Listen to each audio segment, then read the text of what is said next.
네, 반갑습니다. 저는 이번 세미나를 맡게 된 통계학과 하지운이라고 합니다. 네, 오늘 세미나 주제는 이제 통계학에서 되게 중요하게 다뤄지는 가설 검정과 그 가설 검정 다루기에는 좀 기본 지식들을 좀 다뤄야 되기 때문에 일부 통계학 지식들을 좀 다뤄보는 시간을 갖도록 하겠습니다. 어, 이게 좀 상당히 다른 내용이 많기 때문에 3부로 나뉘어서 진행할 거고요. 1부는 이제 가설 검정을 다루기 위해 기본적으로 알아야 될 여러 가지 분포들. 2부는 이제 그 분포들을 활용해서 구간 추정이라는 즉 신뢰 구간에 대해서 다루고 마지막으로는 이 1부가 2부를 합쳐서 가설 검정 오늘 하이라이트죠. 이거에 대해서 다루도록 하겠습니다. 시작하기 전에 혹시 무슨 확통이나 전공 확통을 들으신 분 손 한번 들어주시면 되겠습니다. 그래도 됩니다. 통계학원도 상당수가 많네요. 예. 참고로 해서 진행하겠습니다.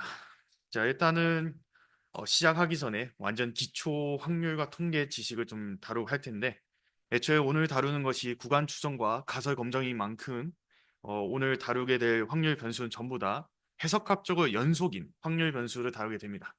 그 외에 이산적인 discrete random value는 베리어블들의 경우에는 좀 다른 부분이고 이게 가설 검정과 구간 추정과는 좀 다르기 때문에 혹시 관심이 있으시다면은 점 추정 그거를 확인해 보시면 될 것 같습니다.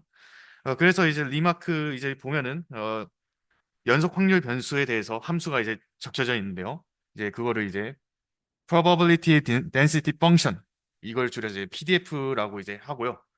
이 PDF의 정의는 이제 다음과 같습니다. 이제 fx가 있고요. 그거를 이제 무한대 마이너스 무한대부터 무한대까지 적분하면 1이고 이게 전부 다 이제 넌 네거티브한 경우라고 보시면 됩니다.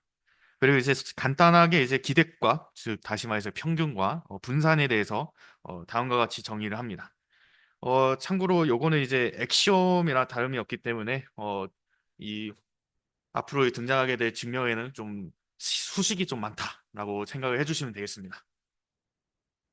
그럼 1부를 시작하겠습니다. 예, 연속 확률 변수에 대해 여러 가지 분포들에 대해서 다루게 될 것이고요. 첫 번째는 이제 다들 잘 아실 만한 정규 분포입니다. 정규 분포에는 이제 이렇게 정의가 되는데요. X가 이제 정규 분포 평균인 뮤와 분산인 시그마 제곱으로 이제 이렇게 되어 있는데요. 얘네들 갖다가 이제 함수를 나타내면 다음과 같습니다. 물론 이거를 외우거나 하진 않지만 이렇게 이제 보통 표현이 되고요. 이게 진짜로 이제 PDF, 즉 확률 밀도 함수인지 이거에 대해서 간단히 증명을 하면은 다음과 같이 증명할 수가 있는데요. 일단은 치환을 할 겁니다. 즉 change of variable 미적분학을 들으셨다면 이제 쓸 수 있는데 이렇게 이제 치환을 하게 되면은 이제 간단하게 이제 볼 수 있고요. 이 함수가 이제 그 유명한 가우시안 인테그레이션이기 때문에 이게 1이 된다는 걸 자명합니다. 이렇게 해서 이제 PDF인 거를 증명하게 할 수가 있는 것입니다. 그래서 다들 아시다시피 이제 정규 분포는 이렇게 이제 생겼다. 이제 뮤값과 이제 시그마 제곱 요거를 이제 조정하면은 이렇게 다양한 분포 모양을 가질 수 있다라고 하고 제일 중요한 특징은 이게 시메트릭한 그래프 모양을 하고 있다라고 이제 보시면 될 것 같습니다. 물론 이 시메트릭한 거의 기준은 이 뮤, 즉 평균에 대한 것이라고 보시면 됩니다. 그리고 이제 다들 기억하실지 모르시겠지만 이제 처음에 이제 감마 펑션에 대해서 이제 세미나가 진행이 되셨습니다. 이 감마 펑션에 대해서 간단히 리마크 하는 차원에 이제 가져와 봤고요. 이 감마 펑션이 이렇게 주어져 있고요. 물론 이제 당연히 이거에 대한 도메인은 양수라고 보시면 됩니다. 양수에 대해서 정의를 하게 돼 있고요. 여기도 있죠. 그리고 이제 네 가지 성질을 통해서 앞으로 나올 분포들의 증명에 좀 도움이 될 겁니다. 네. 이 감마 펑션이 처음으로 고대에 쓰이는 것이 바로 감마 디스트리뷰션입니다. 이게 상당히 어렵습니다. 어려운데 다음과 같이 정의를 하는데 x가 이제 감마를 따르는데 이제 두 개의 파라미터를 가지게 됩니다. 알파는 이제 쉐이프고 베타는 이제 스케일 혹은 웨이스라고 하는데 정확하게는 좀 알기가 어렵습니다. 이거는 솔직히 그래프 나중에 나올 그래프를 보면서 설명드리고요. 그리고 x가 이제 확률 밀도 함수는 이렇게 이제 정의가 됩니다. 이렇게 이제 좀 복잡하게 돼 있는데 중간에 이제 감마 함수도 보이고 그래서 얘가 진짜 PDF를 만족시키는가에 대해서 수식을 증명하면은 이렇게 볼 수가 있는데요. y를 이렇게 이제 치환을 해서 change of variable 스킬을 적용하면은 이 fx가 참고로 이거는 x가 어 0보다 큰 그런 범위이기 때문에 이렇게 적분이 이렇게 되고요. 적분식이. 그다음에 이제 그대로 쓰면 이렇게 됩니다. 그렇게 해서 이제 y로 치환을 해서 다시 정리하면 이렇게 되고요. 얘는 참고로 이전에 요거 생각하시면 됩니다. 요 부분이 이제 감마라고 이제 정의가 돼 있었죠. 이거를 이제 활용을 해서 가지고 오면 됩니다. 잠시만요. 그래서 이 부분이 요 부분은 이제 얘에 의해서 감마 알파가 되기 때문에 이게 이제 약분이 되죠. 그래서 1이 된다라고 증명을 할 수가 있습니다. 감마 펑션이 이제 두 개의 파라미터로 이제 결정이 되는데 이 알파를 통해서 이제 알파를 고정시켜 놓고 베타를 어 변화시키면 이제 좀 모양이 변화하는데 일단 이 모양이 변화한다라기보다는 이제 그냥 이렇게 생각하시면 될 것 같아요. 이 노멀 디스트리뷰션과 좀 다르게 이 함수는 시메트릭하지 않습니다. 그래서 한쪽으로 치우쳐 있는 스큐한 모양을 가지고 있다라고 정도만 알면 될 것 같습니다. 그 외에 자세한 거는 굉장히 어렵기 때문에 여기선 다루지 않겠습니다. 자, 그 다음에 이제 카이 스퀘어인데요. 카이 스퀘어 디스트리뷰션은 이제 감마 디스트리뷰션에서 어, 만들 수 있는 아주 유명한 분포입니다. 이걸로 나중에 이제 가설 검정 말고도 다른 이야기를 잠깐 할 텐데 그 중에서 제일 유명한 게 카이 스퀘어 테스트입니다. 물론 그거는 상당히 어렵고 오늘 주제가 많지 않기 때문에 생략을 하겠습니다. 카이 스퀘어는 이제 Degree of Freedom R이라고 되어 있는데 이 자유도에 대해서 어, 이 2부 때 조금 자세히 이야기하겠지만 간단히 얘기해서 그냥 샘플 사이즈라고 보시면 될 것 같습니다. 그래서 감마 디스트리뷰션의 감마 카이 스퀘어 디스트리뷰션의 PDF는 이렇게 되어 있고요. 이 모양은 이제 그 감마 펑션에 대해서 알파에다가 2분의 R, 베타에다가 2를 넣어서 만든 어, 분포라고 생각하시면 됩니다. 이거는 굉장히 증명이 간단한데 이미 감마 디스트리뷰션이 PDF임을 보였기 때문에 이 카이스퀘어는 거기다 이제 상수값을 집어넣었기 때문에 이거는 자명하다라고 볼 수 있겠습니다. 카이스퀘어 디스트리뷰션이 감마 디스트리뷰션에서 유도된 것이기 때문에 당연히 스큐한 모양이 되고요. 전혀 시메트릭하지 않다라고 볼 수 있겠습니다. 물론 여기서는 이제 degree of freedom 줄여서 DF 요거를 통해서 모양이 다음과 같이 변화한다라고 보시면 되고요. 이 예. 예.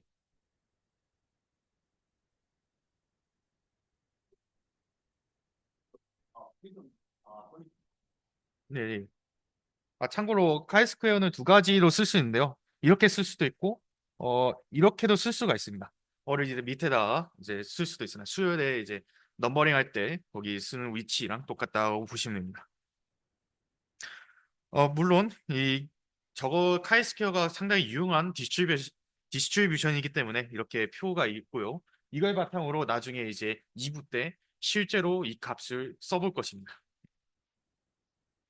자, 그 다음에 이제 T 디스트리뷰션이라고 매우 중요한 분포가 나왔는데 이거를 쓰는 이유는 이제 2부에서 좀 더 자세하게 알겠지만 간단히 설명드리자면은 특정한 조건에서 우리가 노멀 디스트리뷰션을 못 쓰는 상황이 발생합니다. 그거를 이제 대신하기 위해서 T 분포를 사용한다고 보시면 되고 이 T 분포가 어떻게 나왔는지 대해서 좀 이야기를 해볼 것입니다.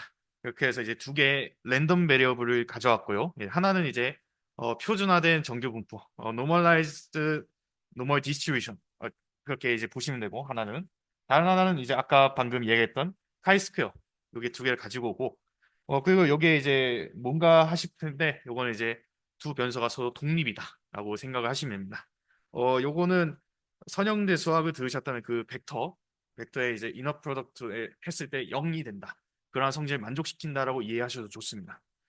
그래서 이제 조인트 PDF가 있는데요. 요거는 이제 한국어로 결합 확률 밀도 함수라고 합니다. 그냥 쉽게 생각해서 미분적 분학 2에 나오는 어, 이변수 함수라고 생각하시면 됩니다. 그거를 이제 다른 용어로 조인트 PDF라고 부르는 것뿐이지 그렇게 크게 별반 다르지 않습니다. 그 애초에 얘가 이제 독립이기 때문에 서로 한쪽은 이제 W에 대한 이제 노멀 디스트리뷰션이 있고요. 나머지는 이제 아까 봤었던 카이 스퀘어 디스트리뷰션에 해당되는 PDF가 있습니다. 이렇게 이제 곱으로 표현이 되고요. 그래서 이거를 그냥 다루기에는 좀 많이 복잡합니다.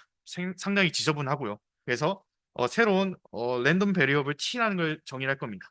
이런 식으로 이제 정의를 해서 얘를 이제 t 분포, t distribution with the degrees of freedom, 어리라는 자유들을 갖는 t 분포라고 할 수 있다고 보시면 됩니다. 그럼 이거를 가지고 어떻게 이제 t에 대해서 함수를 나타낼 것이냐? change of variable 스킬을 이용하면 됩니다. 이렇게 t를 이렇게 정하고 u를 이제 b로 해놓는다면은 이제 여기에서 여기까지 가는 게 원투원이기 때문에 자코비안 체인지 오브 베리어블 스킬을 쓸 수 있죠. 그래서 자코비안을 구해서 우리가 미적 분수 시간에 많이 했었던 그 수법을 적용해서 정리하면은 이렇게 나오고요. 상당히 좀 많이 지저분합니다. 그래서 우리는 이제 저 아까 잠시만요. 아까 이제 t랑 u에 대해서 이제 정리했으니까 이제 u를 제거한 이제 ft 이걸 구하고 싶습니다. 그래서 u에 대해서 이제 적분을 하면 되는데 이게 또 쉽지가 않습니다. 그래서 또다시 이제 치환을 해줘서 좀 적분을 편하게 하려고 합니다. 참고로 u는 이제 그 아까 얘기했던 카이스퀘어 디스트리뷰션 즉 PDF이기 때문에 0에서 무한대까지가 그대로 있고요. 이 과정을 통해서 계산을 좀 상당히 지저분합니다만 그 복잡한 결과를 생략한 결과 이런 식으로 T 디스트리뷰션이 나오게 된다라고 생각을 하시게 되면 됩니다. 이게 진짜 PDF다라고 이제 증명을 하진 않는 이유는 애초에 앞에서 어, 노멀 디스트리뷰션과 카이스퀘어 디스트리뷰션이 서로 독립적이고 걔 각각 이미 PDF인 게 증명이 됐기 때문에 이 T 디스트리뷰션도 PDF를 만족시킨다라고 이해하시면 될 것 같습니다. 그러면 이제 그래프를 좀 보면 이해가 좀 쉬울 텐데요. 두 가지를 지금 보여지고 있습니다. 이제 파란색 부분이 노멀 디스트리뷰션이고 이 붉은색 부분이 T 디스트리뷰션이라고 보시면 되는데 상당히 모양이 비슷합니다. 물론 이제 디그레이 오브 프리덤 다시 말해서 표본 크기를 늘리면 늘릴수록 점차 가까워지는 것을 알 수 있는데 이 T 디스트리뷰션 목적 자체가 노멀 디스트리뷰션을 대체하기 위한 목적이기 때문에 시메트릭한 구조를 띠고 있고 상당히 정규 분포와 유사함을 알 수 있습니다. 그래서 이제 T 디스트리뷰션 한꺼번에 모아보면 이런 식으로 되고요. 점차 커지면 degree of freedom이 커지면 커질수록 이 정규 분포와 근사하게 된다. 이렇게 생각을 해주시면 됩니다. 당연히 예, degree of freedom이라는 게 자유도인데요. 이게 지금 설명이 좀 어렵습니다. 그래서 2부 때 좀 자세히 얘기할 예정입니다. 지금은 그냥 표본의 크기라고 생각하시면 될 것 같습니다. 하나의 파라미터라고 생각하세요. 네, 네, 수렴하다고 볼 수 있습니다. 그래서 이게 여기 보시면 이제 사실 요 값이 사실 이제 정규 분포 값하고 유사하다, 거의 가깝다라고 보시면 될 것 같습니다. 이제 보시면은 나중에 이제 2부랑 3부 때도 이야기할 텐데 이제 그 실내 구간 이야기할 때 이제 여기 그거에 해당되는 부분이거든요. 이게 95% 여기가 이제 99%. 여기가 사실 95% 여기가 99%인데 상당히 좀 해이가 많지만 그거에 대응되는 이제 요게 이제 알파 그 노멀 디스트리뷰션 값이라 보시면 됩니다. 그래서 95%면 이제 1.96, 99%면 이제 2.576 뭐 이런 걸로 이제 생각을 하시면 됩니다. 그래서 진짜 무한대로 하면은 아예 정규 분포와 같다라고 생각을 하시면 됩니다. 마지막 분포인데 이게 제일 어렵습니다. 이 F 디스트리뷰션이라는 거는 상당히 좀 어지러운데 이제 2부 때 자세히 다루게 될 3부 때 정확히 다루긴 하는데 얘가 사실은 이제 지금 두 개의 하이스퀘어로 정의가 되어 있습니다. 그 두 확률 변수가 독립이 되어 있고 아까 T 디스트리뷰션 유도할 때처럼 식을 써놓고 이제 이렇게 W와 Z를 이렇게 정해줘서 똑같은 짓 하면은 이렇게 이제 식을 얻을 수가 있는데요. 요거를 이제 F 디스트리뷰션이라고 합니다. F 분포라고 하는데 얘는 좀 특이한 게 두 개의 자유도를 가지고 있습니다. 즉, 두 개의 집단에 대하여 관계를 나타내주는 분포라고 생각하시면 되는데요. 쉽게 얘기하면 이 F 분포라는 거는 두 모집단의 모분산의 비를 검정할 때 쓰이는 중요한 분포입니다. 그래서 나중에 지금은 안 다루지만 관심이 있으신 분은 이제 아노바, 이 분산 검정이란 거를 나중에 찾아보시면 좀 도움이 될 것 같습니다. F 분포는 좀 특이합니다. 많이 특이한데 이 카이저거 분포를 좀 가져왔기 때문에 스큐한 모양을 띠고 있습니다. 시메트릭하지 않습니다. 그냥 이렇게 생겼다라고 넘어가 주시면 될 것 같습니다. 네, 1부 끝났습니다. 예. 질문 어떤 거? 아, 요 부분이요? 어, 얘네가 독립적이기 때문에 사실 언론과 얼투는 별개의 배리어블이라고 보시면 됩니다. 되셨나요? 혹시 또 추가적으로 질문 있으신 분 해주시면 되겠습니다. 네, 없는 걸로 보면 없는 것 같습니다. 예.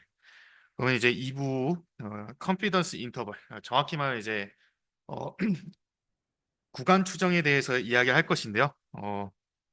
역시나 이제 이거를 위한 기초 통계 지식을 가져와 봤습니다. 이제 X라는 확률 변수가 어떠한 하나의 분포를 따르고 그런 X에서 N개의 표본을 뽑아냈다고 생각하시면 됩니다. 그러면 이 표본이 이제 잘 안 쓰이지만 여기선 잘 안 쓰이지만 되게 많이 쓰이는 이제 Independent Identical Distribution이라고 하는데 쉽게 얘기해서 저 X1부터 XN이 X와 똑같은 분포를 따르고 서로 독립적인 관계를 가지는 확률 변수들이라고 생각하시면 됩니다. 그럼 이러한 상황에서 이 X에 대해서 즉 샘플 및 표본 평균을 다음과 같이 정의하고요. 이렇게 정의를 하고요. X바를 그리고 그거에 대한 평균을 이제 뮤라 하고 주의해야 될 건 요거의 이름은 표본 평균의 분산입니다. 그래서 이렇게 정의가 됩니다. 그럼 표본 평균의 분산이니까 표본 분산이 따로 있을 거란 말이지요. 그게 밑에 있는데 샘플 베리언스 X가 다음과 같이 정의가 됩니다.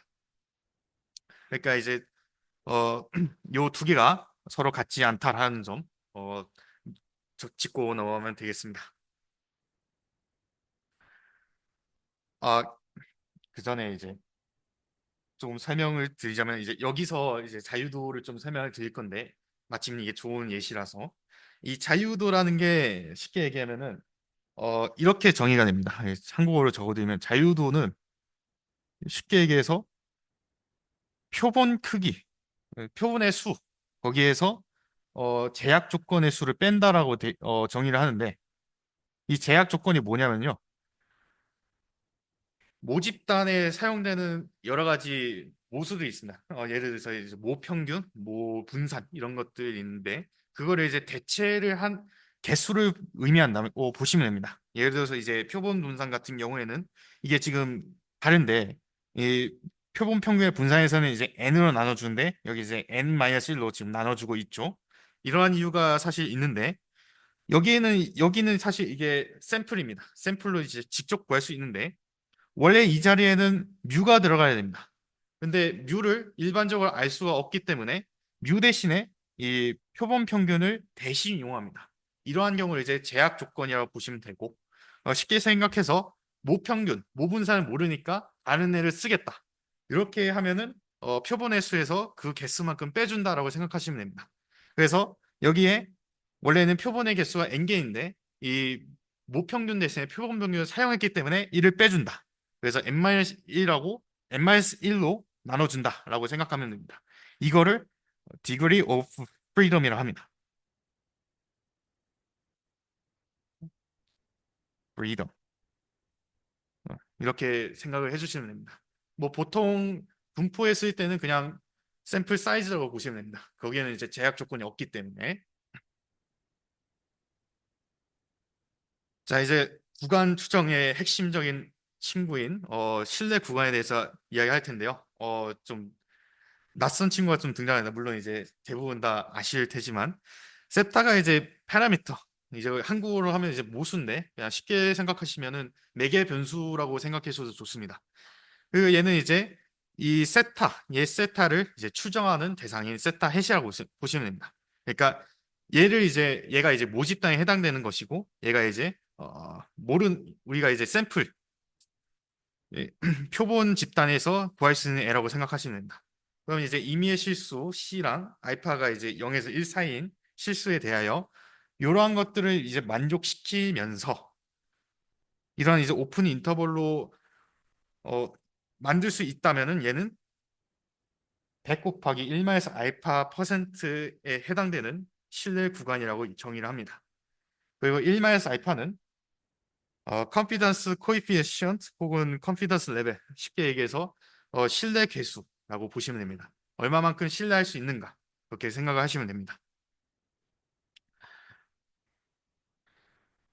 이제 다양한 경우를 보게 될 텐데요. 일단은 모평균에 대해서 추정하는 방법을 알아볼 겁니다.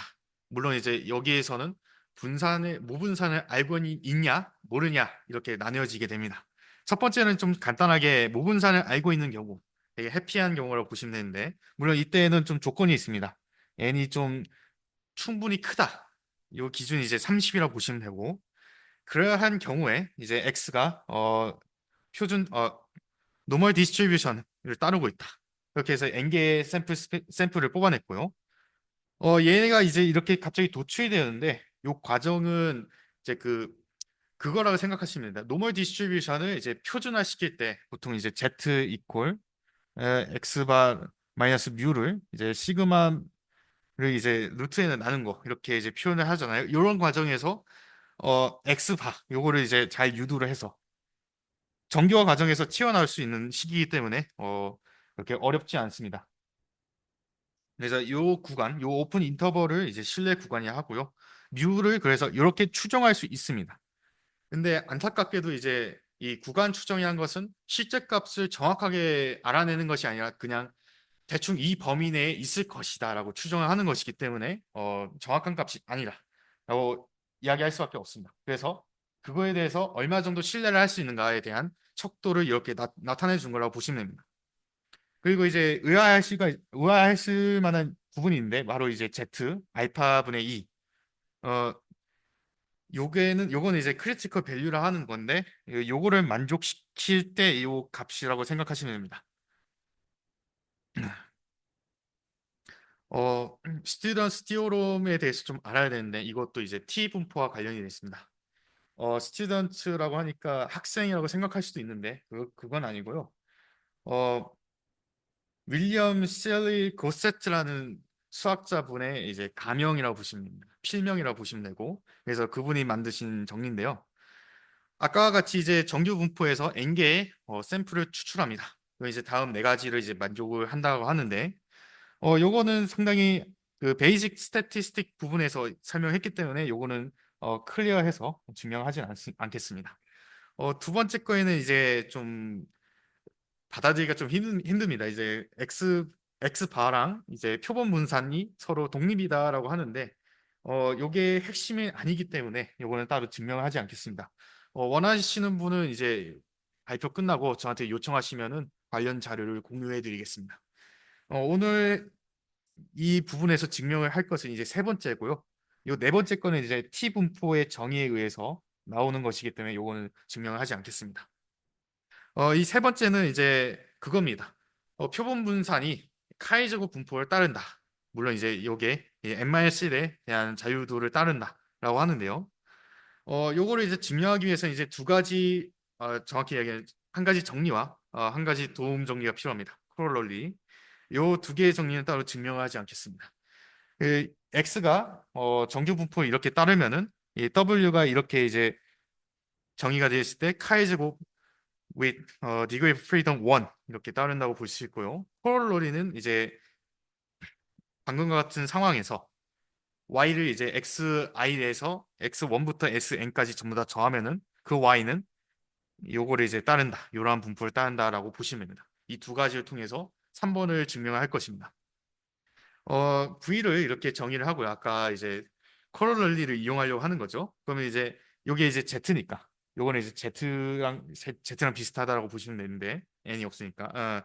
그러면 이제 얘가 카이 제곱 자유도가 n인 상태를 이제 따르게 되고요. 그러면 이제 이거를 전개를 할 것인데 그냥 전개하는 게 좀 그러니까 여기 이제 x 바를 이제 추가를 시킵니다. 그 얘네들 이제 분리를 시켜서 다음과 같이 이제 이렇게 이제 분리를 시키는 건데요. 앞부분은 이제xi가 정해져 있으니까 얘는 이제 냅두고 뒤에 부분에 이제 xi가 없으니까 n이 곱해져서 그대로 나옵니다. 그럼 얘를 이제 각각 정리하면 이렇게 나오는데 여기서 이제 우리가 이제 구하고자 하는 대상이 나오고요. 얘가 이제 갑자기 툭 튀어나오는데 얘는 이제 앞에 얘기했던 그 정리에 의해서 카이제곱 1을 따르기 때문에 이거랑 아까 얘기했던 코로레디 이거를 이용하면은 우리가 구하고자 하는 요 분포가 이 카이제곱 분포를 따른다고 할 수가 있겠습니다.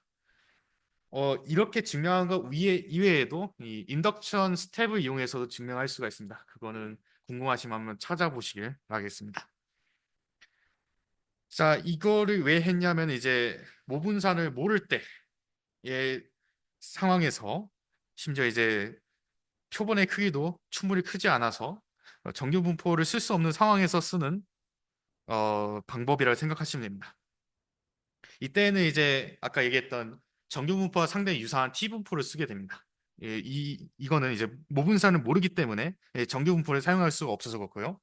그렇기 때문에 우리는 이 모분산 대신에 표본 분산을 활용해서 실내 구간을 나타나게 됩니다. 이건 역시도 아까 얘기했던 어, 모분산을 알고 있을 때 그 유도하는 과정이랑 완전히 똑같습니다. 그래서 똑같이 이제 정의가 되고요. 얘는 이제 좀 특이한데 T 분포에는 두 가지가 필요합니다. 이제 알파 이제 2분의 알파와 이제 디그리 프리덤을 이용해서 구할 수가 있는데요. 그거를 이제 크리티컬 밸류를 하고 얘를 이제 만족시킨다라고 할 때 얘를 이제 쓸 수 있다라고 보시면 될 것 같습니다. 이렇게 하면 전혀 모릅니다. 이제 조고있으면 이제 예제가 나오는데 요거는 이제 뭐냐면은 아까까지 이제 단일한 그러니까 하나의 모집단에 대해서 구간 추정을 했다면은 두 개의 집단에 대해서 비교하는 것을 하는 구간 추정이라 보시면 되는데 전혀 어렵지 않습니다. 이건 단순히 이제 마이너스가 붙었기 때문에 살짝 변동된 거라 보시면 됩니다. 그러니까 이제 x랑 y가 이제 n1개와 n2개가 있고요. 각각 이제 충분히 큰 표본 집단을 뽑았다 했을 때 두 모집단의 모평균 차는 다음과 같이 구할 수 있습니다. 얘는 이제 어, 두 개의 집단이 서로 이제 독립이기 때문에 이렇게 이제 구해지게 되는 거고요. 이게 분산이라고 보시면 되고 표준 편차라고 보시면 되시고 그리고 아까 여기 이 부분은 이제 앞에서 설명했던 크리티컬 밸류라고 생각하시면 됩니다. 마찬가지로 모분산을 모를 때에도 같은 방법으로 할 수 있는데 여기서는 조금 더 복잡해집니다.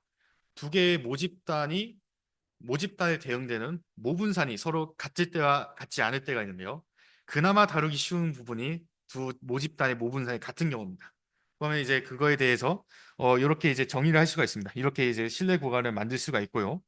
어, 참고 여기 디그리 프리덤이 좀 늘어났는데 이거는 단순히 표현하면은 n1-1과 n1-2-1 이게 더해진 거라고 보시면 됩니다. 그리고 이제 SP라는 게 새로 생겼는데 이게 풀 베리언스입니다.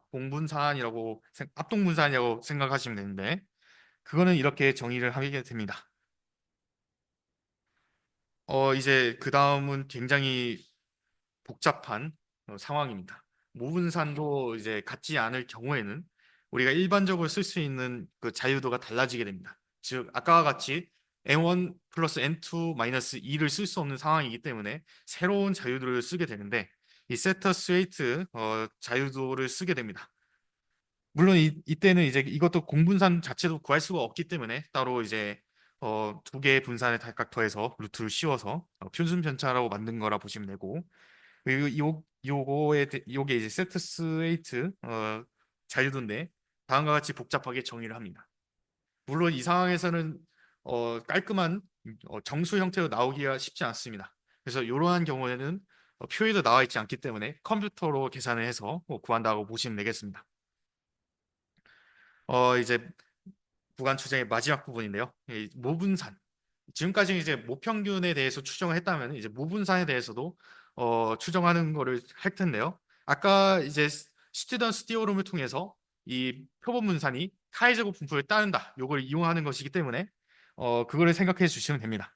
그래서 모분산 요거를 구하기 위해서는 이제 카이제곱 분포를 이용하는데 방금 것까지는 이제 시메트릭하기 때문에 그 이제 플러스 마이너스 할 때 같은 거를 써도 되겠지 부호만 바꿔주면 됐지만 카이제곱 분포의 경우에는 시메트릭하지 않고 치우친 상황, 스피어한 상태이기 때문에 이렇게 좀 다른 두 개의 대상이 나오게 됩니다. 어, 이렇게 두 개가 다르게 됩니다. 얘를 이제 모분산 구간 추정이라고 보시면 됩니다. 이렇게 하면 전혀 감이 안 오실 겁니다. 그래서 예제를 하나 준비를 했습니다. 이제 단순히 요약하면은 이제 두 학급에 대해서 수학 시험 점수 조사할 건데 A와 B에서 이제 각각 요 인원수대로 추출하고 그리고 이제 그거에 대한 표본 통계량을 이제 각각 이렇게 구한 것입니다. 이건 이제 표준 편차고요. 샘플 스탠다드 데비에이션이라고 보시면 되고 그리고 이제 모분산이 같지 않을 때는 굉장히 힘들어지기 때문에 같다고 가정을 할 것이고요. 그랬을 때 95% 수준의 신뢰도를 갖는 구간을 구할 것입니다. 애초에 이제 가정을 모분산이 두 개의 모집단의 모분산이 같다고 가정했기 때문에 이렇게 먼저 써주고요. 이제 요거를 통해서 자유도를 구할 것입니다. 그건 아까 얘기했던 대로 이렇게 계산을 해주면 되고요. 이제 구하고 싶은 건 이제 풀 베리언스입니다. 그리고 요 부분도 있는데 요거는 이제 뒤에 나오는 요거를 통해서 볼 수가 있는데요. 어, 여기에 이제 알파가 1마이너스 알파가 지금 95% 0.95이기 때문에 알파가 0.05입니다. 요거 2로 나누는 이유는 이제 3장에 대해서 좀 더 자세하게 다룰 것이기 때문에 걱정하지 않으셔도 됩니다. 그럼 얘는 이제 여기에 대입하면 0.025가 되고 디그리 오브 프리덤은 15가 되기 때문에 그거에 해당되는 값을 찾으면은 어, 2.131 여기 이렇게 볼 수가 있습니다. 이거를 통해서 이제 이렇게 크리티컬 밸류를 구할 수 있고요. 마지막으로 이제 풀 베리언스 요걸 이제 잘 계산해 주면 이렇게 나옵니다. 그래서 이거를 바탕으로 실내 구간을 다음과 같이 어, 만들 수가 있습니다. 실내 구간에 대해서 이제 뭔가 주장 같은 거를 검증할 때 요거는 이렇게 결론을 두 개로 나눌 수 있는데 사실 실내 구간에 대해서는 0을 포함하냐 안 하냐로 따라서 주장이 타당성이 있다 없다로 판단할 수가 있습니다.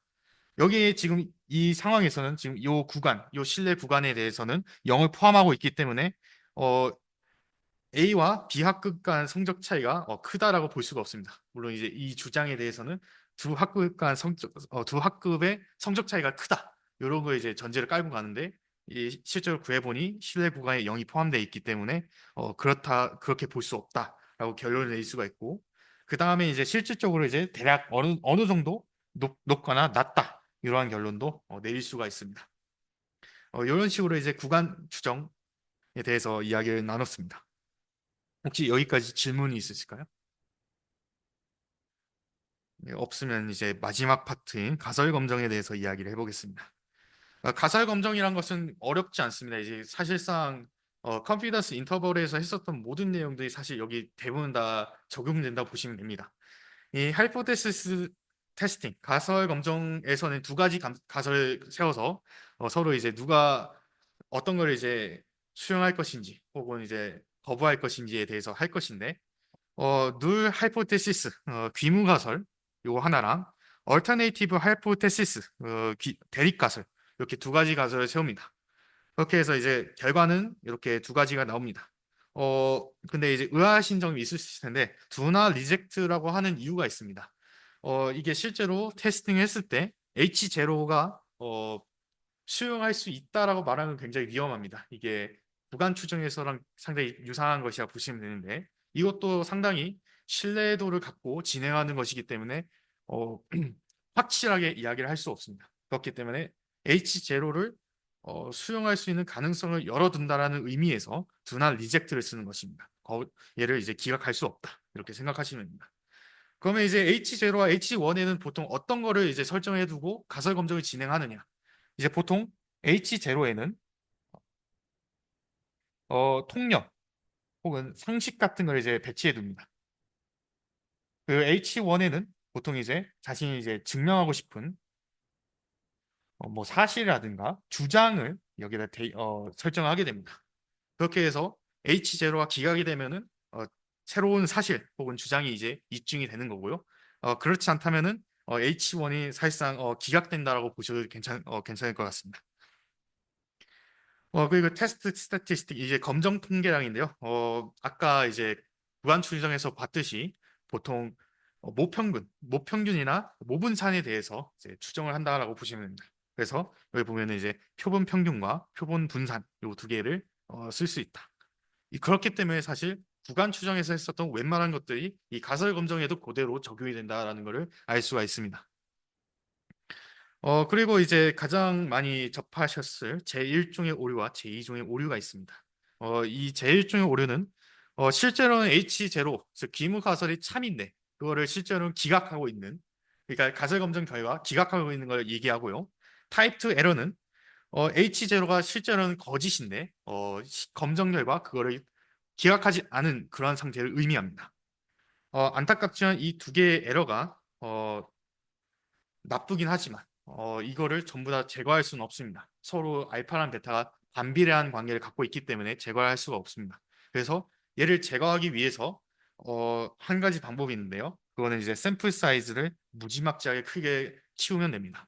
예를 들어서 이제 선거 시절에 이제 투표율 같은 거 혹은 지지도 같은 거를 할 때 가장 좋은 방법은 전수 조사를 하는 겁니다. 예를 들어서 대통령 선거 때 가장 확실하게 조사를 하고 싶으면은 5천만 국민을 전부 다 조사를 하면 됩니다. 근데 그거는 굉장히 시간적으로도 비용적으로도 비효율적이기 때문에 그렇게 할 수가 없습니다. 그렇기 때문에 타입 1 에러와 타입 2 에러는 필연적으로 발생할 수밖에 없습니다. 이거를 쉽게 이야기하면 이렇게 볼 수가 있습니다. 일종 오류. 예, 이렇게 생각을 하시면 됩니다. 이거는 예시라고 보시면 됩니다. 음, 자, 그러면 이제 타입 1과 타입 2 에러를 조금 더 이해하기 위해서 예제를 다시 가져왔고요. 이제 이거는 이제 주장을 하는 겁니다. 이제 어떻게 이제 가설을 세우고 판단을 하는 것인지로 보시면 되는데, 어, 알려진 사실이라는 거는 이제 요거를 가지고 이제 상식 혹은 통념에 생각하시면 됩니다. 근데 이 회사가 주장하는 것은 이제 이게 혁신적으로 이제 잘 좋은 기술이 발명되어서 1,500시간을 늘어났다라고 했을 때, 가설을 이렇게 두 개 세울 수가 있는 겁니다. 요 부분은 이제 알려진 사실은 평균 요거를 정해두고 하면 되고요. 얘는 이제 1,500 여기다 채워두면 되는 겁니다. 그리고 요거는 이제 지금 명확하게 기각력을 설정해 주지 않았기 때문에 이렇게 이제 설정을 해놨고요. 모분산을 이렇게 설정을 해뒀습니다. 이건 나중에 쓰일 겁니다. 그러면 이제 그래프를 그려보게 되면은 이제 H0와 H1에 대한 이제 분포가 이렇게 되고요. 이 부분이 이제 요 해당되는 부분이 알파, 요 부분이 이제 베타라고 보시면 됩니다. 그렇게 이 그래프상을 보면은 이제 베타랑 알파를 완전히 없앨 수 없다라고 보실 수 있는데 이 H0나 H1을 이제 좌우로 평행 이동시키면은 두 오류가 어떻게 완전히 제거할 수가 없다라고 이제 판단하시면 됩니다. 그렇게 해서 이제 example 1은 이제 간단히 이제 두 가지 오류에 대한 예시로 보시면 되고요. 물론 이제 가설 검정에서 했었던 방법대로 이제 추천하는 것도 있지만, 그게 사실 상당히 고전적이고 굉장히 극단적인 사례에는 대응하지 못하는 경우가 있습니다. 그런 한계가 있기 때문에 p-value라는 걸 좀 대입을 할 겁니다. 이 p-value라는 거는 이 귀무 가설이 참일 확률을 의미하고요. 이 p-value 값이 이 알파보다 크다라고 하면은 이 귀무 가설을 절대로 이제 기각할 수 없다라고 하고요. 아닌 경우는 이제 기각한다라고 보시면 됩니다. 그리고 이제 리젝션 리전 혹은 리젝팅 리전이라고 하는데 기각력이라 하고 이거는 이제 기무 가설을 기각하는 영역이다라고 하시면 됩니다. 이거는 이제 아까 구간 추정에서 얘기했던 그 신뢰 구간에서 이야기했던 크리티컬 밸류에 의해서 결정이 된다라고 보시면 됩니다.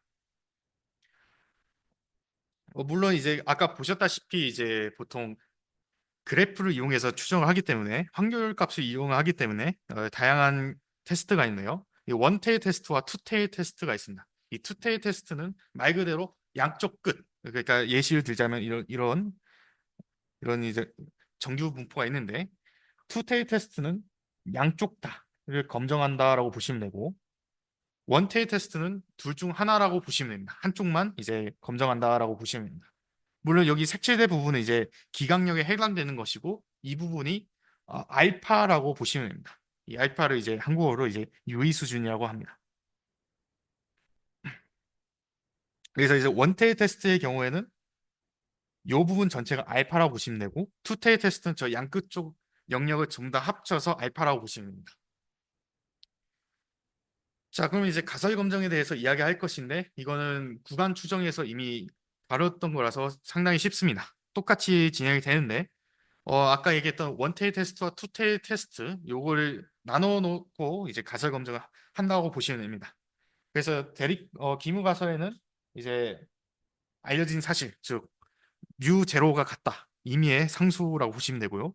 H1은 이제 그렇지 않다라고 보시면 됩니다. 그건 이제 테스트 그 검정 통계량은 이렇게 정규화시킨 요거를 따른다고 보시면 되고요. 기각하는 범위는 이렇다라고 보시면 됩니다. 물론 Z는 이제 표준 정규 분포를 따르는 그런 확률 변수라 생각하시면 됩니다. 그러면 이제 이거 가지고 간단하게 가설 검증하는 예제를 또 가져왔는데요. 앞에서 봤던 거를 살짝 수정을 해서 갖고 왔습니다. 이번에 이제 똑같이 1500시간인데 실제로 이제 50개를 추출했더니 그 추출한 표본 평균이 1250이라고 합니다. 그랬을 때 이 주장이 타당한가에 대해서 검증을 해볼 겁니다. 이때는 이제 95%, 즉 알파 95%에 대해서 얘기할 거고요. 모분산이 이렇게 주어져 있습니다. 그러면 이제 여기는 이제 딱히 특별한 언급이 없습니다. 이제 진짜로 이제 1500시간이 늘어났는지 혹은 이제 감소했는지 그거를 따지지 않기 때문에 같지 않다라고 이제 설정을 해주고요. 그럼 이제 x 바가 이제 얘를 이제 그 표본 평균이라고 했기 때문에 이제 이렇게 쓸 수 있고요. 그럼 이제 z0를 진짜 계산을 해보면은 이렇게 됩니다. 루트 8분의 50 이렇게 굉장히 큰 수치가 나오고요. 실제로 이제 리젝팅 리전 이거를 이제 계산하면은 아까 이제 봤듯이 95%이기 때문에 1.96에 해당되는 값이 나옵니다. 즉 이 Z에 해당되는 이 값이 1.96을 넘어서거나 같거나 크거나 같거나 같아도 되고 아니면은 마이너스 1.96보다 작거나 같은 경우에는 이 HC를 기각한다고 보시면 되는데 실제로 우리가 구한 이 Z0 값이 이 2보다 크기 때문에 H0 즉 기무가설을 기각한다라고 볼 수 있겠습니다. 즉 이거의 결론은 진짜로 1500시간 정도 혁신적으로 이제 기술이 좋아졌다라고 말할 수가 있겠습니다. 그렇다면 이제 p-value로도 한번 구해 볼 건데요. 이거는 이제 이 값을 이용해서 계산을 하는 겁니다. 물론 여기는 이제 투테이 테스트이기 때문에 양쪽이고 시메트릭하기 때문에 두 배를 해주는 겁니다. 그럼 실제로 계산을 해보면은 여기 이제 두 배가 빠졌는데 매우 작은 값임을 알 수 있습니다. 이 알파보다 굉장히 작기 때문에 이 기무가설을 기각한다라고 보시면 되겠습니다. 이거는 이제 원테일 테스트인데 이거는 아까와 같기 때문에 그냥 부등호로 바뀐다. 요 정도로만 확인하시면 되겠습니다. 요거는 이제 모분사를 모를 때에는 구간 추정에서 얘기했던 대로 T분포를 사용한다라고 보시면 됩니다. 그러니까 여기 Z0가 T0로 바뀌었다. 그래서 S가 바뀌고 T에 대해서 바뀐 거라고 생각을 하시면 됩니다. 이거는 이제 원테일 테스트에 대응되는 거라고 보시면 되겠습니다. 그 다음에 이제 모분산에 대해서도 이야기를 할 수 있는데 이 카이저거 분포는 서로 얘는 시메트릭하지 않기 때문에 얘의 기각 영역이 이렇게 분리가 되어 있습니다. 얘네 두 개의 이 두 부분의 영역에 속하면은 이 기각을 하게 되고 아니면은 기각을 하지 못한다라고 결론을 내리면 됩니다. 요거는 이제 원테일 테스트의 경우로 보시면 되겠습니다. 예, 이게 요 부분이 좀 다릅니다. 요 부분이 달라요. 자, 그러면 이제 카이즈곡 분포 요거에 대한 추정까지 하고 그리고 이제 F 분포까지 한 다음에 마무리를 지어보도록 할 텐데요. 이 노멀 디스트리뷰션 여기에서 25개의 표본을 추출해서 표본 분산을 구했다고 했습니다. 그랬을 때 이제 진짜 모분산이 55라 했었는지 90%의 수준에서 검정하시오라는 문제가 있습니다. 실제로 이게 맞다라고 주장을 할 수 있는지 그걸 이제 그렇다라고 할 수 있는지 검증하는 것이기 때문에 여기다 이퀄을 넣고요. 딱히 이제 크다 작다라는 언급이 없기 때문에 여기는 not equal로 설정해 놨다고 보시면 됩니다. 그럼 이제 아까 앞에서 얘기했던 그 카이 제곱 제로를 이렇게 구해주면 됩니다. 실제로 이게 21.3818 이렇게 되는데 알파랑 이제 그 25개를 이제 써서 자유도를 이제 대입을 해서 살펴보면 되는데 요거는 이제 어 이렇게 이제 다시 가져오면은 이런 값이 나오게 되는데 요건 아까 앞에서 봤던 요 표에서 가져온 것이라 보시면 됩니다. 참고로 여기가 이제 자유도고 여기가 이제 알파 값이라고 생각을 하시면 됩니다. 예. 그래서 이제 실제로 구해보면은 이제 p-value 값을 구해봤는데 0.7678 이렇게 매우 큰 숫자가 나오게 되고요. 그거는 이제 0.1인 요 알파보다 굉장히 크기 때문에 이 기무화설을 기각할 수가 없다. 즉, 어, 시그마 제곱이 55가 아닌 경우는 좀 받아들이기가 힘들다라고 생각을 해주시면 되겠습니다. 그럼 이제 여태껏 이제 등장하지 않았던 F 분포가 남았는데요.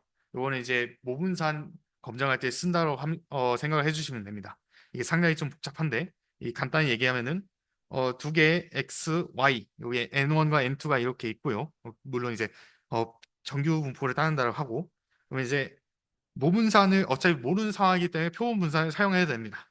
그렇게 해서 아까 이제 스튜던트 디오럼을 이용해서 이렇게 분포를 확 따른다라고 이제 알고 있기 때문에 얘를 이제 간단히 하면은 이렇게 추정을 할 수가 있습니다. 이렇게 이제 표본 분산의 B가 이제 분포를 따르게 된다라고 생각을 해주시면 되고요.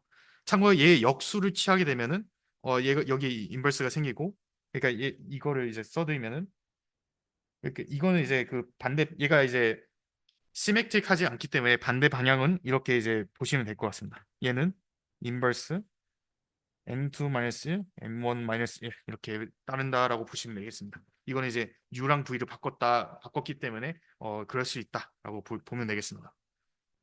그 인버스라는 게 그러니까 이제 그 역수라고 보시면 됩니다. 요거는 굉장히 어렵기 때문에 따로 예제는 두지 않았습니다. 그래서 가설 검정은 어떻게 설정하는가까지 보시면 될 것 같습니다. 얘는 애초에 이게 이 두 개가 같냐 다르냐로 이제 확인해 주면 됩니다. 혹은 한쪽이 크거나 한쪽이 작거나 그렇게 해서 F 분포를 활용해 줄 수 있다라고 생각을 해주시면 되고요. 그래서 여기 인버스가 여기 이제 역수 취한 것이라고 보시면 됩니다. 이건 이제 원테일 테스트에 대응되는 것이라고 생각을 하면 되겠습니다. 에, 이것으로 이제 발표는 끝이고요. 예, 혹시 질문이 있을까요? 예.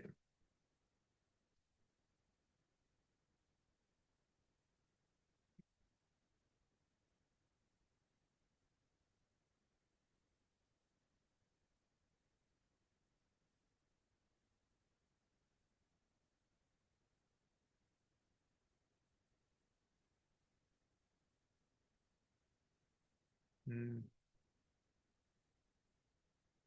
보통 이제 악의적인 목적으로 할 수가 있는데 애초에 이게 실내 계수 그러니까 1마에서 알파가 주어지는 이유는 그러한 거를 살짝 배제하기 위함도 있습니다. 왜냐하면 알파 그런 악의적인 결과를 어떻게든 우기려고 하면은 그게 보통 통상적으로 높은 신뢰도를 갖지 않습니다. 물론 이제 가질 수도 있지만 그건 굉장히 극히 드문 사례에 해당되고 웬만하면 이제 좀 받아들이기 힘든 신뢰도를 가지게 됩니다. 상당히 낮은 신뢰도를 가지게 되고 그러한 경우에는 이제 다른 사람들이 잘 믿지는 못하겠죠. 이게 신뢰도가 상당히 낮기 때문에 많은 사람이 이걸 믿어줄 가능성도 그렇게 높아 보이지는 않는다라고 생각하시면 됩니다. 예, 네. 자유도 다시 잠시만요. 이거 유지시키고 다시 올라가 보면은 자유도가 아까 부분이 있고요. 잠시만. 이거 아니고. 요 부분이죠. 맞나요?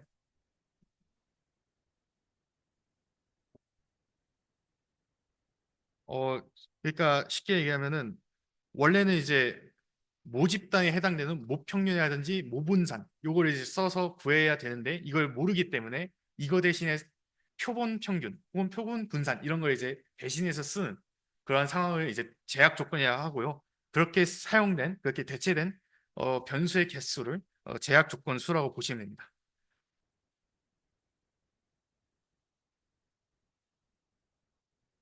이게 상당히 어렵습니다. 이게 자유도가. 그래서 웬만해서 이제 분포에서 자유도를 쓴다라면 그냥 표본 크기라고 봐주시면 되는데 이런 이제 표본 분산 같이 좀 특이한 경우가 있어서 요거를 좀 엄밀하게 이야기하고자 이렇게 설명을 드렸습니다. 그냥 통상적으로 이제 크기라고 생각을 하시면 될 것 같습니다. 네.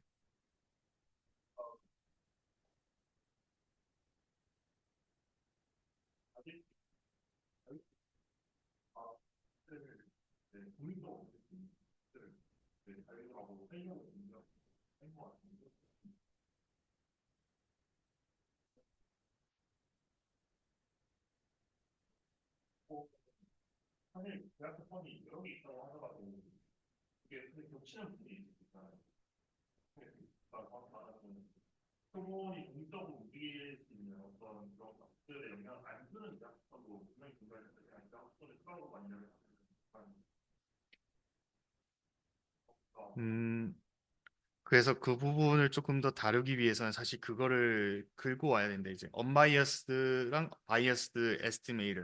그러니까 이제 좀 치우친 통계량 아니면 이제 불평량 이제 통계량 그런 거를 좀 추정량 이런 걸 좀 다뤄야 됩니다. 그래서 그 부분을 솔직히 안 놓고 싶었습니다. 그게 상당히 어지럽고 이게 또 구간 추정과 사실 별로 연관이 없으니까. 근데 이제 이 자유도에 대해서 이야기를 하려면은 이제 그런 내용이 살짝 필요한데 간단히만 얘기하면은 이 원래 이제 웬만한 표본 집단과 모집단이 정확히 일치하면 좋습니다. 예를 들어서 이제 평균 같은 경우 이제 완전히 일치하면 좋잖아요. 좋은데 그렇지 않은 경우가 분명히 있습니다. 그러니까 모집단과 표본 집단의 평균이 다를 때가 있습니다. 그런 오차가 생기는데 그러한 경우를 이제 바이어스드 에스티메이터라고 합니다. 아까 이제 어디야 다음 요 부분 요 부분에서 사실 좀 정확하게 얘기를 했어야 되는데 요 두 개가 사실 언바이어스드한 상황 그러니까 서로 오차가 나지 않는 상황임을 하는 것입니다. 근데 요거는 이제 서로 오차가 좀 생기기 때문에 요거는 오차를 좀 수용하고 있다. 그래서 이제 자유도가 요런 오차를 좀 감수한다. 이렇게 좀 생각을 해주시면 될 것 같습니다. 이게 좀 상당히 어려운 개념인데 예. 일단 그렇게 이해를 해주시면 좀 좋을 것 같습니다. 좀 이해가 되셨을까요? 도움이 됐어요.